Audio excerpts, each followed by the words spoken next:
Alam kong trabaho mong hulihin ako. Pero bilang alagad ng batas, responsibilidad mo ring iligtas ang buhay ng mga tao, di ba? Ano? Ganito na lang, Angelica. Sa ngayon, tayong dalawa lang sa planetang ito nakakaalam na may sasabog pa ring photonic bomb para wasakin ang sinumpang lugar na ito.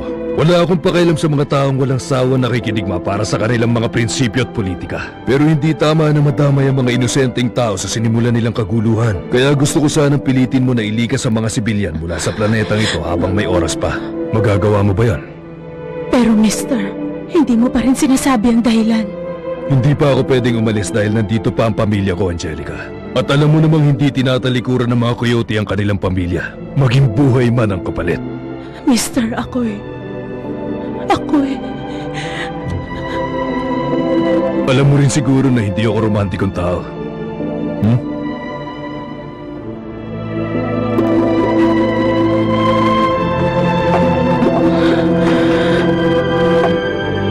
Ayos na, Iha. Ako na magmamaneho. Oh, sige.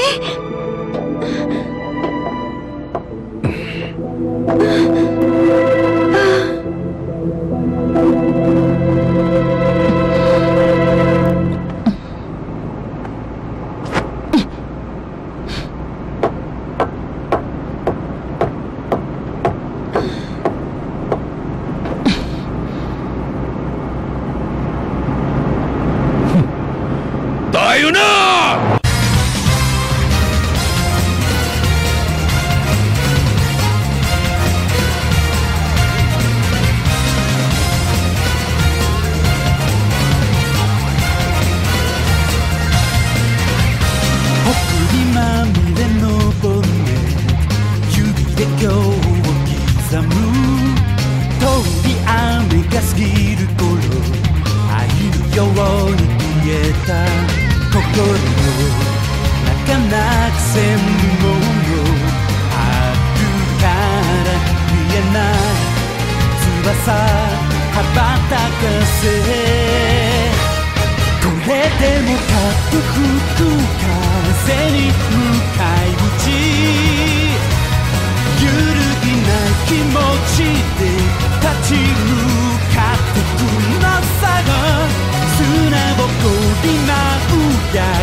Hanggang dito na lang, bata.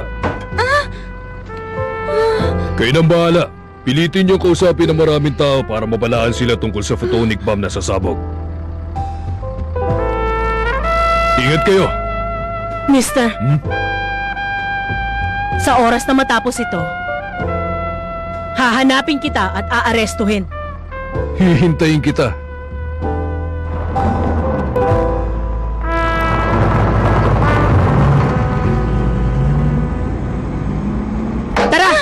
Wala na tayong oras. Kumilos na tayo. Salbahe! Hindi mo naman ako kailangan batukan eh! Ano na ang balita? Hinahanap pa rin namin ang investigador at ang kasama niya. Isa po sa mga sasakyan natin na ginamit para matulungan sila makatakas. Pero kinukumpirma ko pa po ngayon ang balitang yun, Ina. Sina April, October, November at December ay nakabalik na sa planeta at kasalukuyang patungo sa Godwin Valley mula sa disyerto ng Philip. Sina January, March, June, July at August ay patuloy na naghahanap sa mga kuweba ng Godwin pero hindi pa rin po nila nakikita ang gigabanks. At si May ay nagpapahinga pa po. Mahusay.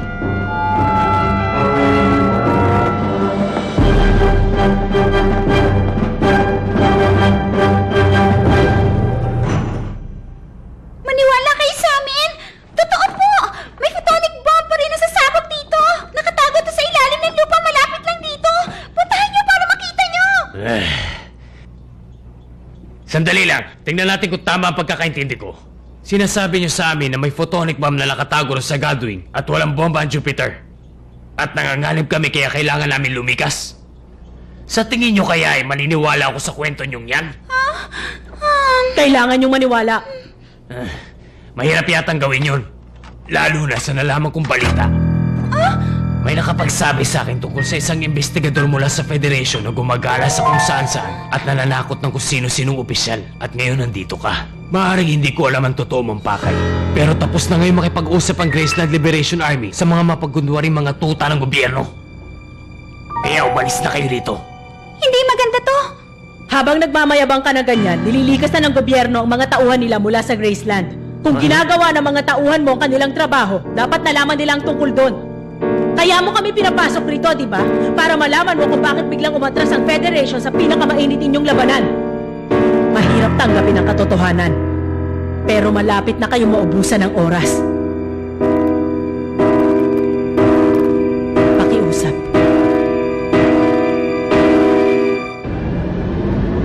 Nasaan ang susunod na base? Teka lang, nandito. O sige, tayo na. Hindi tayo pwedeng sumuko. Lagot na! May 6 na oras na lang pala bago. Katana! Doon! May nakita akong lagusan sa likod ng batong yon. Talaga? Ang galing mo!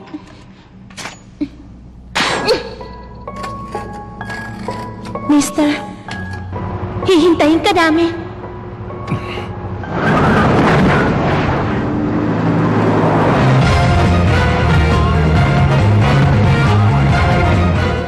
Sa palagay mo, naniwala sila? Hindi ko alam. Dahil kaya naman nilang tawagan at balaan ang ibang mga base kung gugustuhin nila. Kahit na isa lang ang maniwala sa atin. Oo nga eh. Chelsea, Bakit? tinanong mo kahapon kung may ibang dahilan para sundan ko si Mr. ng ganito katagal. Gusto mong malaman? Sasabihin mo na? 22 taong gulang ako noon at kalalabas ko lang ng Police Academy. Nung panahon na yon, pinaghahanap na siya pero sa ibang kaso. 8 taon na ang nakakaraan. GC 2033. Ang insidente sa Diamond Head? Oo, tama. Doon ko unang nakita si Mr. Ang pinakauna kong kaso.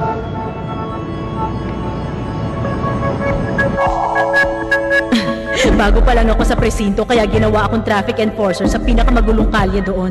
Sa gitna ng rush hour, madali mong mararamdaman ang pagod dahil sa init ng araw at sa ingay ng mga sasakyan.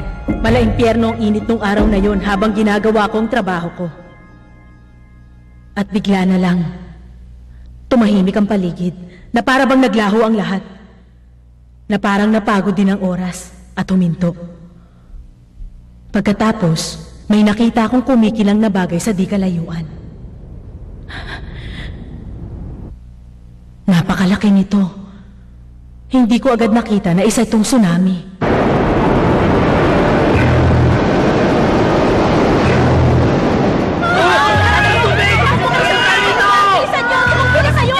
Lagot na tayo!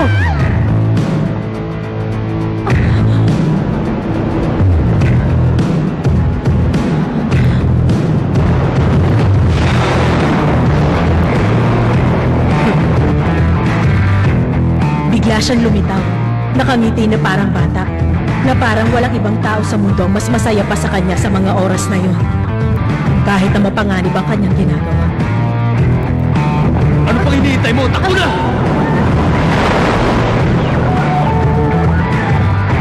Pero noon, parang nananaginip lang ako. Nung matauhan ako, agad kong sinimulan ang pag-iimbestiga sa lalaking si Mr. 4 na taon ang lumipas bago ako naging investigador.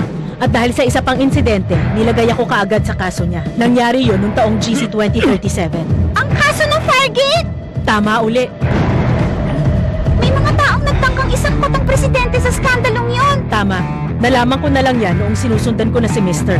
Pero nagtagumpay pa rin akong tapusin ang usapin tungkol sa naganap na iskandalo. Kaya pala madali kang makakuha ng permiso mula sa presidente. Tinangka ng criminal guild na magluklok ng presidente sa Federation, pero napigilan mo sila. Alam mo, tingin ko... Ano yun? Hindi na bale.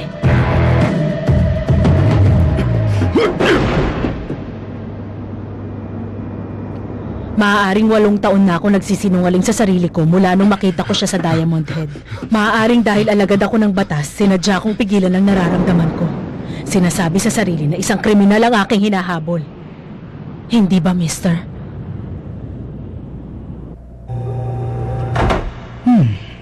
Dr. Nielsen. Aalis ka ba talaga?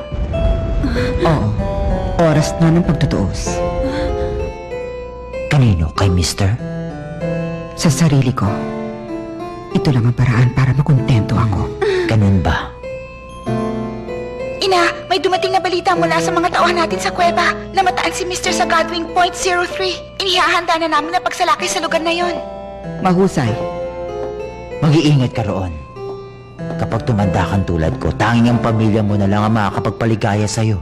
Doktor, Bakit, madam? tunay bang naging marangal ang aking buhay? Mananatili kang pinakamakapangyarihan na babae sa kalawakan pagkatapos nito. Kaya huwag kang mawala ng loob.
Pasensya na kung natagalan ako. May panibago tayong problema.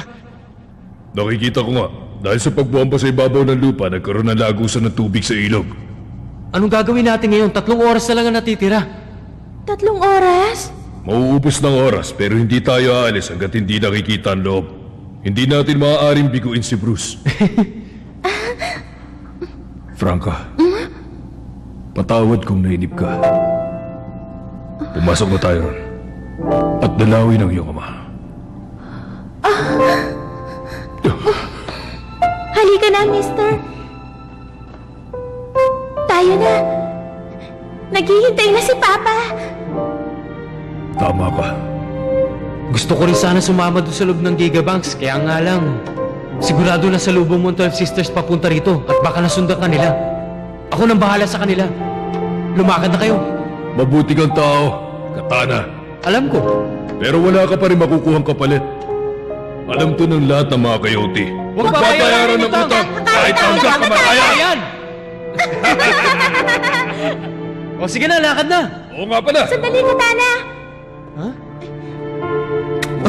Salamat! Bilisan mo, Franca! Andiyan na! Ano man ang mahanap nyo? Bumalik kayong ligtas.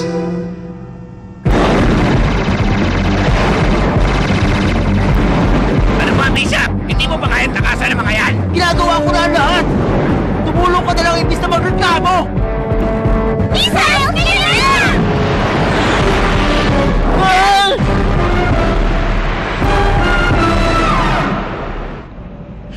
Mabuti naman at nabawasan ng problema ni Ina kahit papano.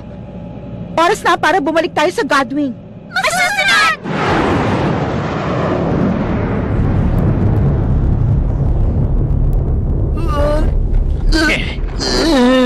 Buhay pa ba tayo?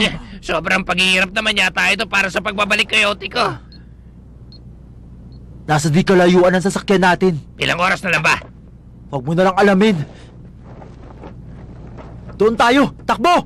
Ay, sandali! Hindi ba pwede magpahinga muna?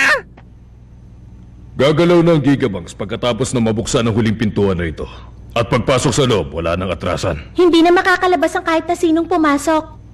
Hindi ba, mister? Pwera na lang kung gagayahin natin ang iyong ama.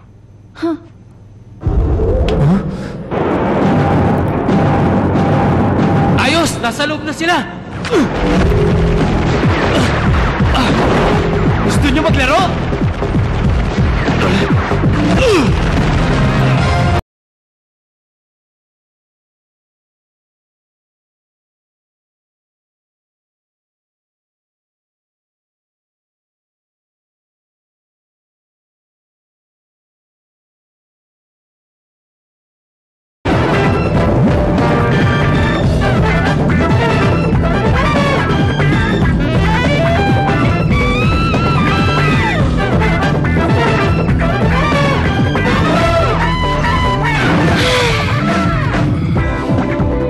Ayos ka lang ba? Oo, mister! Tapos na ang unang pag-ikot. May kalahating oras pa bago ito umikot ulit. Kaya mo pa ba? Siyempre! Sige! Kilos na!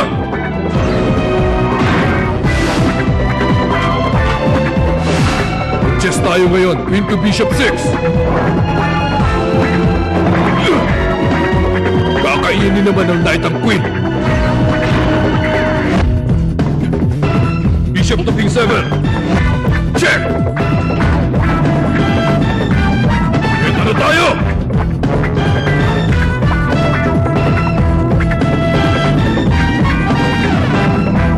Napakalaki! Ang higanteng bola. Ang puso nagpapaikot sa gigabanks na to. Naaalala ko na! Dito nilagay ni Papa ang bomba para mailabas ang pera mula sa kaha. Tama!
Malungkot na katahimikan matapos ang kasiyahan.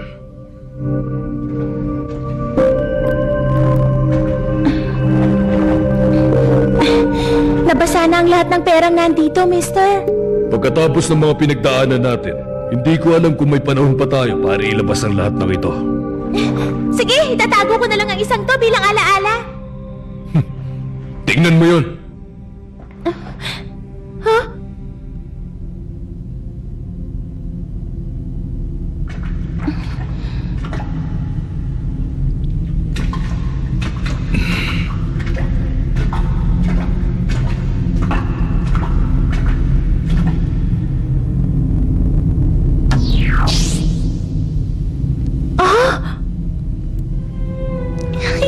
Sige na anak, huwag ka mahiya. Dumingin ka na sa camera. Magsalita ka. Si Papa. Takot ako sa camera eh. Bakit ka natatakot sa camera? Sandali lang ah. Oo, ngiti na.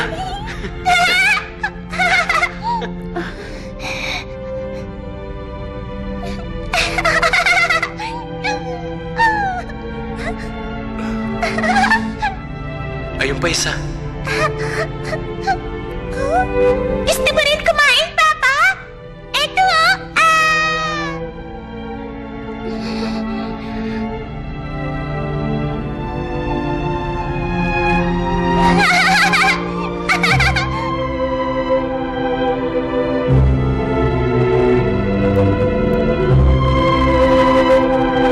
Mahal kita, anak. Mahal kita, Franca. Mahal ko rin kayo, Papa.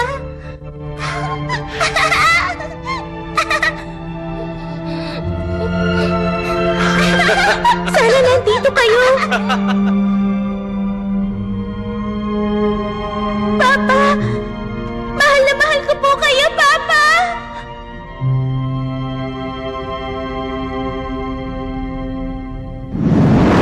Sa Hilaga ka magpunta.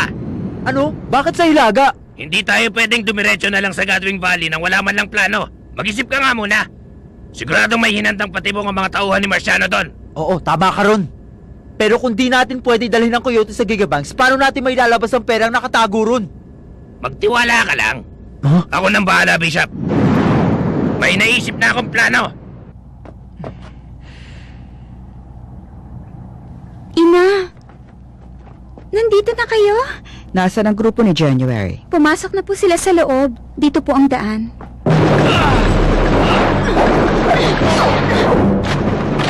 Bakit ba nagpapakahirap si June samantalang may baril naman tayo? Ate January, hayaan mo siya!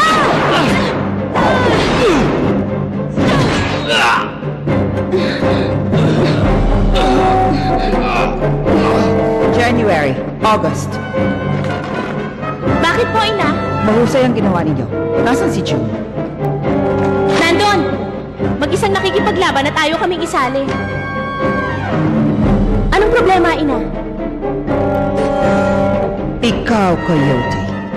Dahil patuloy mong sinisira ang mga plano ko, tatapusin na kita rito ngayon. Ito na ang oras para sa huling paghahanap natin.